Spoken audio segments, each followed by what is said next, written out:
November 30th, 2025. It's the Black Friday edition of the Very Terrible Podcast with me, Jason. And I'm Lori, and it's Sunday, not Friday. Oh shoot! Well, you're right. Yeah. It was the Black Friday edition. So Yeah, okay. you're gonna get this experience 40% off. Yeah, you're getting it between Black Friday and Cyber Monday. Oh, that's right. Yeah. That's another thing. We can bring that up too. But holiday gift giving is upon us, and this is the time of year when all of the turkeys have been put away and everyone's eating leftovers. And hopefully everyone had a great Thanksgiving holiday. Did you have a good Thanksgiving? I had a wonderful Thanksgiving with a very delicious meal. Yeah, it was different this year. It was. It was very nice. It was very good. I mean, it's always nice, but it was... Yeah, and I'm not sure we talked about it on the last... I think we did talk about it on the last episode. Didn't we talk about Thanksgiving a little bit, about the sides? Yes. Because we had, again, my favorite Thanksgiving side. Mm-hmm. And it's this... I don't know, you would know better than I am exactly what's in it, because it's kind of like... It's got some questionable parts that people might not be comfortable with. Stuffing with like the turkey parts. Yeah.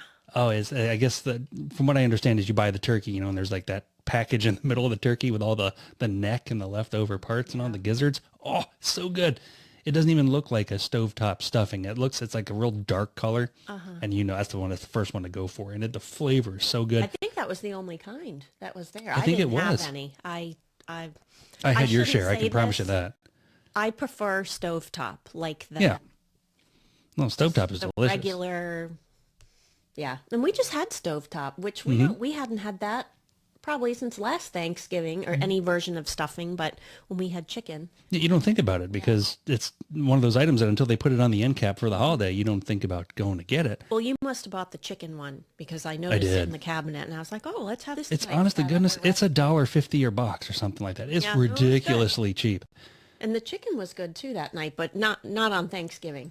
Right. That was that other chicken recipe or marinade I tried. Anyway, back to Thanksgiving. But Thanksgiving, the stuffing was that was the creme de la creme of the meal for me. Mm-hmm. I just thought that was the best. Yeah. But just a wonderful meal. Hopefully you'll have a great Thanksgiving. Now we start Christmas season, and we've cheated the system. We put up our Christmas tree ahead of time. I think our family is very big into Christmas. I could ask a stupid question. Okay. We are recording this for YouTube with the video and then also just the audio, right? No, I don't need just the audio. Just the audio comes in through my program. Okay. All right. Never mind. Anyway, go ahead. Yeah. So, we've already put up our Christmas tree, like November 1st-ish. It's like basically Halloween's over. We just skip right to Christmas. We're a big Christmas family. Yeah.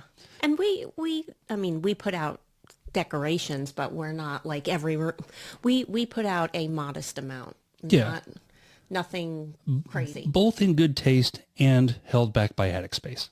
Exactly. If we lived, well, first, if I had a separate room or area to store everything, or the attic, but it's so hot in Florida that you have to be careful what you put in the attic. Anyway, that's why we don't have a ton of stuff, but we definitely have stuff besides a tree, but I'd like to have more, but who wouldn't? Right. And then for anyone who's not in Florida and doesn't understand the heat that's in the attic, colored Christmas light bulbs are basically just glass with the coloring on the inside. And one year, I think it was a couple years back, the melted out of the inside of the Christmas lights. It was so hot in the attic. Yeah. So, we had a bunch of pasty-ass white lights that we had like some throw them out. Like the wreath that made years ago. The glue wasn't. Yeah, they just let go. And we also realized we need a new Christmas tree. I think we said that last year. Yeah, we say it every year. We'll get a new tree, and then we put it up, and we're like, wow, this isn't much better than the Charlie Brown. Yeah, in 2005, I worked for BJ's Wholesale Club, and I purchased a BJ's Wholesale Club just regular tree. And I think that's the one that because we had one that was all pre-lit, right? It was all pre-lit. Yeah. And then the pre-lit goes out. And pre-lit's a great idea until it doesn't work. Now you got a stupid tree with lights on it that don't work right. It's just not right. So your preference is a tree without lights. Correct. That we string the lights into. Yes. Yeah. Yeah. And by we, I mean me, because that's normally what happens. Yeah. I would help. No, you would. But by the time I don't know what it is. I think every year when we put it up, I always find a time when the girls are gone, and I sneak around. I get everything out of the attic, and I get the tree itself set up with the lights. Yeah. And then the decorations are staged, and then we do that part together. But we do need a new tree. So We do. if anybody It's got some listening has a holes. recommendation where to get a fake tree, not a Yes. live tree, we need a new tree Yes. for next year. So hopefully maybe the after Christmas sales will kick in and we'll find some plastic fake tree that needs a good home. Yeah, We I think Katie told me like Home Depot. Oh yeah, everyone's going to have inventory on hand, but like places like a Sam's or a BJ's Wholesale Club will literally ship it all back, and they have enough storage that they can just hold it till the next year. So only certain ones will get marked down. So we got to keep our eyes open, but that's on the agenda in the Spinner household for next Christmas. But now it's time to go shopping. It is time now to figure out giving gifts, which I am not good at. And I could have swore we've talked about gift giving on this before together. I don't know if you and I have. Maybe you and Dave. Maybe, because I know one thing is that men and women are very different when it comes to gifts. Mm-hmm. And actually, I think we talked about it because I don't really like receiving gifts. Yeah, well, I remember talking about that with you. Yes, you did mention. Obviously, I know that, but you did mention that. I think you don't like receiving gifts in front of people besides Bella and me, Right. and that's really it. That's Like, it. You Yeah, I don't care to sit there. And you don't. I mean, of course, you appreciate a gift, but Yes. you're not like, oh, let me open this in front of everybody. Like you would prefer to do it just kind of on your own. Yeah, I don't know. There must be some weird traumatic childhood experience I haven't come to terms with yet. But Probably when not. everybody sits around you and they stare at you and you're opening up, making crinkly sounds with the paper, and all of a sudden you open it up and you've got to have a genuine reaction. You know it's got to be a good reaction. This person got you a gift. You got to be, oh, this is great. A bookmark. This is the best. you know, And you don't read books. and you don't read books, right? But you know, the thing That's is, not true. You do read, but anyway. yeah, but in a world of so many relationships, and you have work friends and real and family friends and family members and so on and so forth, how do we decide who gets gifts and who doesn't? I think, in a way, B and I had this small discussion the other day. I guess I just have to either see something that I think someone would like, or they are people that are very important to me that I want to get something for, but I'm not definitely not a person of, oh, I need to get for this aunt and this uncle and this coworker and this person. Like I either want to get them something because it means something and I think they would like it, and maybe they're not family or they're not like in my inner close circle of friends, but they're still my friend or part of my family. Or there are certain people who mean a lot to me that I want to try to get something for. Okay. Yeah, so you don't sit around with a list ahead of time going, okay, I've got to get this and I've got to get that one. Because that's the hard part for me is like, I mean, I think of it, at least maybe men do. We think of it that way is I have to find a gift for this person, that person, this person, that person. Then we go on the hunt for those people. Yeah, but I think you're doing that though, because you're thinking of who are the people that I would like to make that gesture for. Mm-hmm. So maybe even subconsciously, like when you're writing Yeah. their names down or thinking who those people are. Yeah, they've made the cut.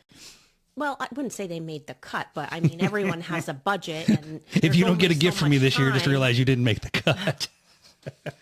Ay, ay, ay. Well, and that's another thing too, is whereas, you know, you're giving gifts for adults, and something that, you know, you try to figure out is like adult things cost a lot of money. And, you know, it's different when you've got the kids. Christmas is about children. It's for the kids, you know, getting kids toys. And as the years go by, that price gets higher and higher. But, you know, to buy a toy or to buy something that a kid is going to appreciate is going to be just, that's easy.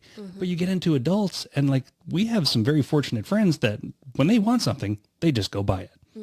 And, you know, it's hard to buy for someone who gets whatever they want immediately. Yeah. And, you know, to find those rare things or find a collectible thing, then that price tag goes way, way up. Yeah. So there's a weird kind of a dynamic of, you know, who gets gifts, who doesn't, how much do you want to spend? Because how do you do it budget wise? Do you just kind of go into it and say, oh, now I'm just out of money and I can't buy more gifts? Or do you have I kind an of amount? have a threshold, I guess I would say, in mind, and I try to stick near it. But then if I see something that I'm like, ooh, I think this person would like it, I'm going to go over whatever the amount is. Be interesting if we have B on a podcast soon. I'd be interested to hear what are some of her most memorable gifts? I definitely know one that Dave got her. Yes. Yeah, I know exactly which one you're talking about. And whenever she does another podcast, we can ask her. But that spinning fairy, she loved that thing. Yes. That used to shoot up to the ceiling and come back down. Mm-hmm. So, did you ever see the video of that same fairy where the little girl has it and it goes into the fireplace? Yes. Oh. That was horrible. It was on Funniest Home Videos. Yeah. Which is a show I love, by the way. Yes. But, and then there was another one that Dave got her too. It was the ball.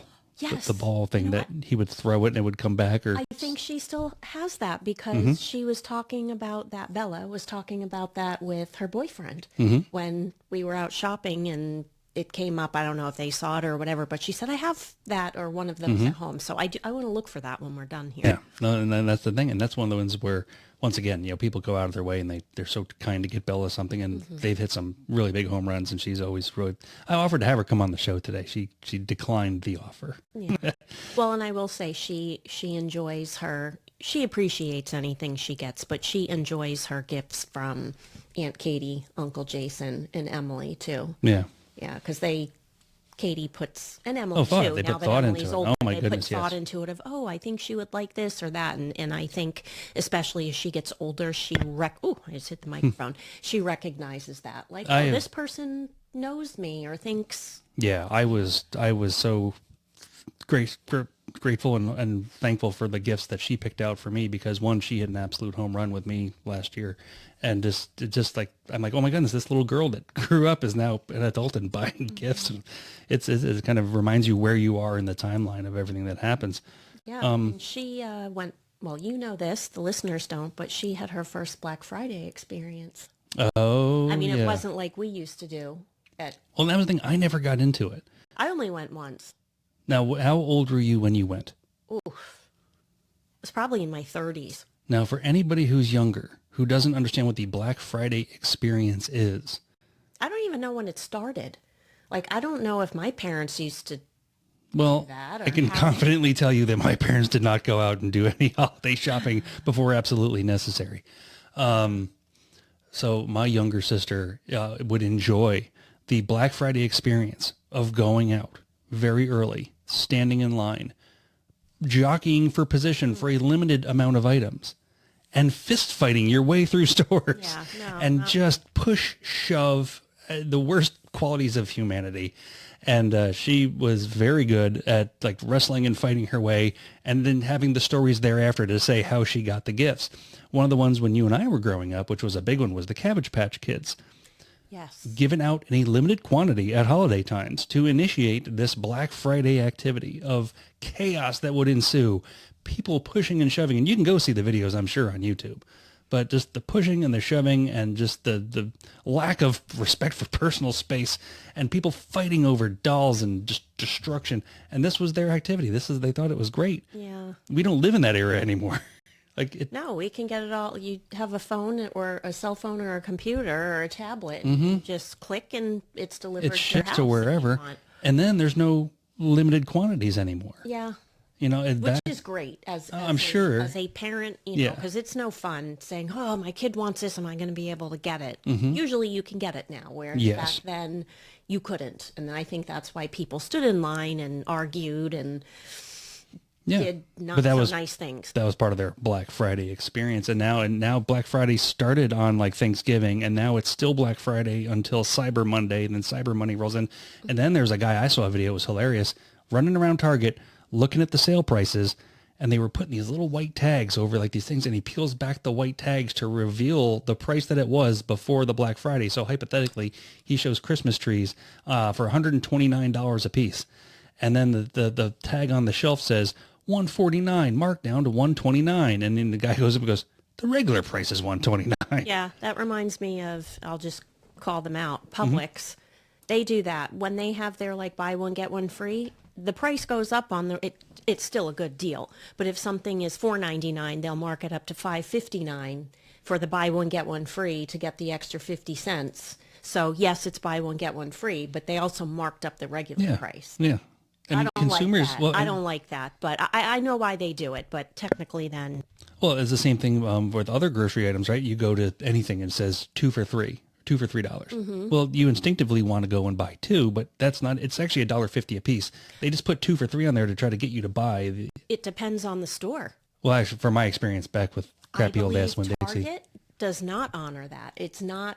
Oh, really? It's like 2 for $3, or the regular price may be $2.29 for one. Oh, really? Yeah. Oh, well, there you go. Yeah, so back in old crap ass Winn-Dixie value card days or whatever the hell they did, that's what it was. It was just ridiculous. They'd have to explain to people all day long, you can just buy one. It's going to be fine. How to select a gift. So you have a person in mind. How do you, because you are really good at this and I am really bad at this. I am the king of gift cards. I don't know nothing. I'm just going to give you a gift card. We're going to call it a day. You take time. You have apparently been taking notes on people. How do you assess people all year long to be able to find the best gifts for them? Ooh, that didn't sound good. You hear me? Yeah, I did. I'm going to tell people you farted. I did not. I don't know. Guess I think about what they would like to have. Yeah. I mean, I've seen you give gifts over the years, and they're very well thought out. Yeah, I guess that's what I do. Or I don't know. It's kind of like if you ask someone, how do you ride a bicycle? You know, after you've done it for a while, you just get on and ride the bike, or it's ride instinctive. To work. Yeah, I guess maybe that's what it is. But then sometimes I'm like, oh, I'm not exactly sure what I want to get someone. So then I'll say, hey, do you have any ideas? I did that actually. So yeah. Yeah. And there's times too where I'll actually go through and like for people that, and once again, I'm not great at getting gifts, but like for my sister and I, we like cancel each other out. We call it up. We make arrangements ahead of time. Listen, you're going to spend $50 on me. I'm going to spend $50 on you. Let's just not spend $50 and let's call it even. And we do. We move on. We're adults. We buy things that we need throughout the year. Now, if there was something that came up that was obviously something that being it so obvious that I would see it, then I would probably go and pick it up. But I have not yet crossed that bridge of finding something so obvious. But one of the other things that we were looking at was, it comes to the time of year where, you have a budget or, we're pretty fortunate where we can actually give to others and organizations.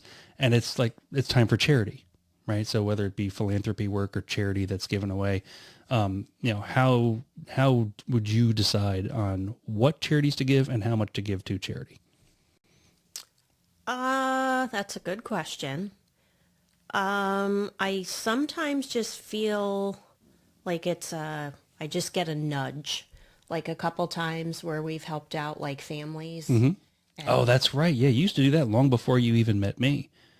You would find a family in need and then donate to them. It just depends. It just depends. But I guess when you find someone in need, which definitely that one family we did, we went above and beyond just because we knew they were getting nothing else. Right. And then that turned into the whole, then we saw their bed. And then we went and bought them the bed. Anyway, so I think it just depends on what you feel like doing. Like this year we did something through church, and next year, who knows what we'll do. Right. And for me, the way I was describing it earlier before the show started is imagine like a bullseye or imagine a target and then concentric circles. And for me, like the more impact you have to your own community and your own area should get the priority. So whether it be a food bank, a church, like the Firehouse right now, and then some other stores in the area, like the official Patriot Gear store right now has their own toy drives that they're doing. And these toys are going to stay local. They're not going shipped out anywhere else. They're not going anywhere else.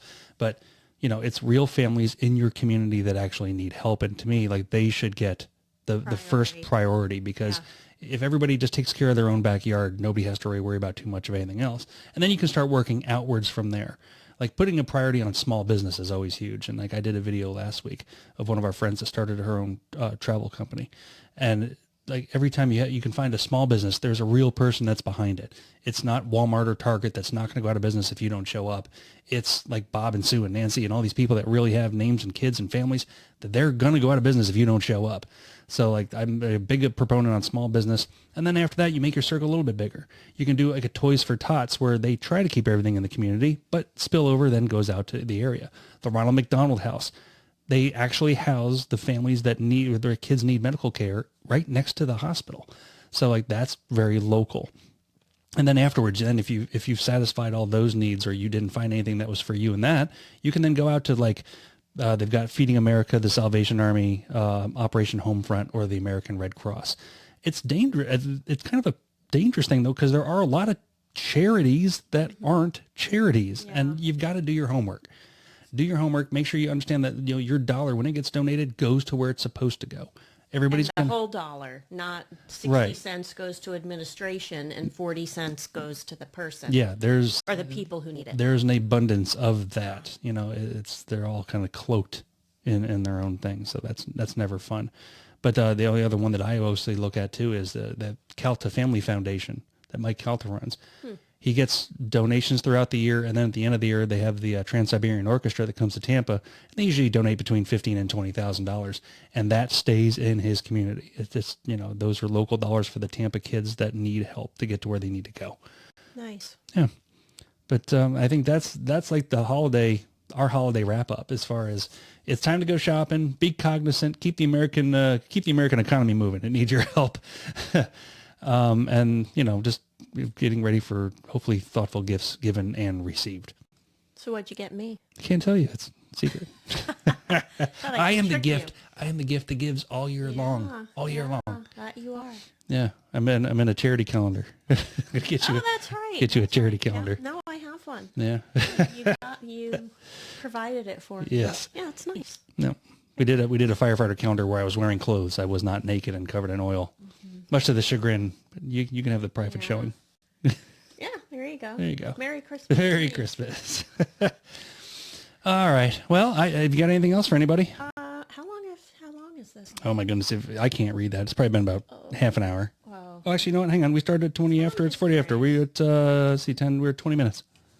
Oh, yeah. Kind of not too long. Mm-hmm. Well, what's your week look like this week? What do you have going on? I don't know. You don't know? No. That's why I have a thing in my phone. Me, I work tomorrow. Yeah. Back to the grind. Someone's got to do it. You got to earn some money to make sure you get some good Christmas gifts. Yeah. I had a busy weekend. What did I do yesterday? Shopping. Oh, that's right. I was shopping yesterday. You're shopping today? I went, today that was, a little bit today. Went to church. I guess. It was good. That's it. Nice weekend. Relaxing weekend, relaxing holiday week. Christmas movie. Hallmark has got their Christmas movies cranking now, don't they? They do, but I watched one on Netflix. I'm going to watch that one maybe on Amazon tonight. Oh, yes. Yeah. You told me, and I wrote it down somewhere. But yeah, even though I always know pretty much how they're going to end. It's like Jodie Sweetin or the other girl from Full House that goes, she's an executive from New York that she comes down to the country, finds an ex-boyfriend, will they, won't they, and then they magically find love at the end. Yeah. End of every Hallmark movie. Yeah, they're nice to watch though. The ambiance, the scenery, I don't know, they make you happy. And good news, I think the Hallmark Christmas channel is all year long now. I don't think you have to necessarily wait till Christmas, but it is feel better when you can watch it. There's a specific channel called Hallmark. Hallmark, it's called the Hallmark channel, and it's just Hallmark movies. Oh, yeah, well that I know, but you said Hallmark Christmas. I thought I didn't see that channel. The regular Hallmark channel plays other stuff. I think they're all the same movie, just with or without snow. What's her name? Candace Cameron. The other girl from Full House. Yeah, she switched networks. Did she? She's on, it's called The Great American Family, I think. So she doesn't make new movies for Hallmark. It's only for the other station, if I got the name right. So I'll be. Yeah. Bunch of sellouts. It's like we were talking earlier about these college football coaches. Don't even get me started. We're having a nice show. We're not going to bring up college football coaches. Well, we can just say that you're displeased with. I've taken to the social media. Summary. He's very displeased with USF because the coach said, I'm going to stick around and I'm not going to leave. And guess who's leaving? The head coach. Check the socials. I've already made memes. Yeah. So you are very displeased with that because they actually had a decent team. They had a decent team this year, and it's consistently been just disappointing for the last 20 years. Yeah. I don't know what they can do to, well, I have some idea what they can do. They need to get a coach who's really good that will stay, but that's the challenge, paying the coach enough when they're really good to get them to stay, and then getting the caliber of college students to find it appealing to go to that school when... Well, then the whole school needs to go to a bigger conference, and then you get up into the whole Lane Kiffin situation that happened today. That's just, that's today's news. Yeah, I don't even know what that is, but yeah, anyway. It's honestly, goodness, it's a soap opera for men. Okay. That's what it is. Okay. It's soaps for men. And the only people taking the humping are the fans. Yeah. That's what's happening. Yeah. So Lane Kiffin's going to LSU, and then everybody else is shuffling their crap around. And there you go. College football plus soap opera. So who goes to Mississippi or Arkansas? They got to find them. That where that's where the vacancies are. Then they got to find whoever's left, and they're nitpicking whoever's the best of the rest. So. Okay, well, which is the one that does Woo Pig Suey? Arkansas. Okay. Yep. And which is the football team with the really good band? The really, really good band is FAMU, but they're just a little school, but they're more band, and they happen to have a football team. Okay. But that's my favorite band. Ohio's got a really big band. A lot of them have really big bands, but like when you watch a FAMU, Florida Agricultural Mechanical University, which is a small school with a really crap football team, but the band, amazing. Absolutely amazing. Here's an idea, totally unrelated. If any of your listeners want to suggest something for us to talk about. Oh, I tell them all the time. Oh, okay. Yeah, well, then that's old news. JDVTpodcast@gmail.com. Okay. Yeah, that's it. Just send us I've got enough social media out there, people. You can comment on whatever you want. Send us an email. Send me a pen letter. I don't even care. But yeah, we'll talk about whatever you want. Otherwise than that, you got anything else? I think we're good. Yeah, I think that's it. I got to go to the store and get dinner. More shopping. All right. Everybody, have fun keeping your shopping going. I'm Jason. And I'm Lori. It's been another very terrible podcast.